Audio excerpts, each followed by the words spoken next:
Баршаңызға сәлем. Бүгінгі видеода мен сіздермен қыс айында нағыз дәмді, өте керемет, өтімді салаттың рецептінің жасалу жолымен бөлісетін боламын. Видеоны өткізбей соңына дейін қараңыздар және де менімен бірге дайындап көріңіздер.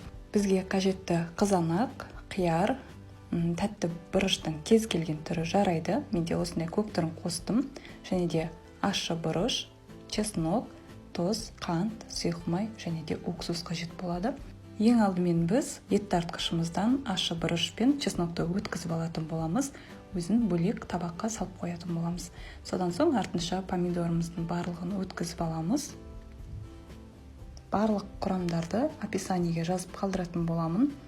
Және де біздің помидорымыз дайын. Үстінен қайнатпай суық күйінде біздің болгар бұрышымызды салып, барлығын жақсылап араластырып аламыз да 15 минут қайнатамыз.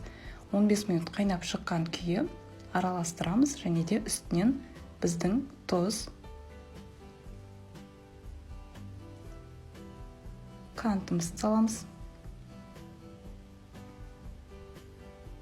Барлығын жақсылап араластырып аламыз. Бұл бізде 15 минут қайнағаннан соң үстінен қант, тұз және де ащы бұрыш пен чесноктарын салып тастайтын боламыз.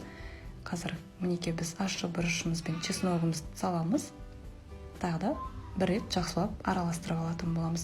Бұл салат, достар, өте оңай, ал дәмі өте керемет болып шығады. Маған сенсеңіздер, міндетті түрде дайындап көріңіздер. Ал енді келесі кезекте үстінен біздің жаңағы қиярымызды салатын боламыз. Қиярдың да барлығын салып жібереміз. Тағы да бір рет араластырып қоямыз. Біз осы жерде қиярымызды салған соң 10 минут қайнатып алдық. Мінекей 10 минут қайнап шыққан соң үстінен сұйық май құятын боламыз.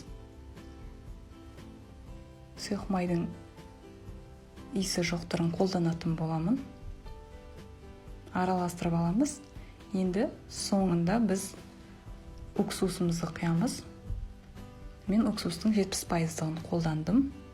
Тағы да бір рет араластырып аламыз да біздің салат дайын болғанша 15-20 минут көлемінде орташа отта пісіріп алатын боламыз. Мінекей, достар, біздің салатымыз дайын болды. Өте дәмді, өте керемет болып шықты. Алдын ала залалсыздандырылған банкаларымызға салып шығатын боламыз. Менде осы салаттан 5 литр шықты, 5 банка. Енді жапқышымызды жақсылап бекітіп, банкаларымызды жауып тастаймыз. Және де дайын болған банкамызды тексеріп аламыз, толық жабылғандылығына көзімізді жеткізіп. Мінекей, достар, осымен салатымыз дайын. Міндетті түрде жасап көруге кеңес беремін.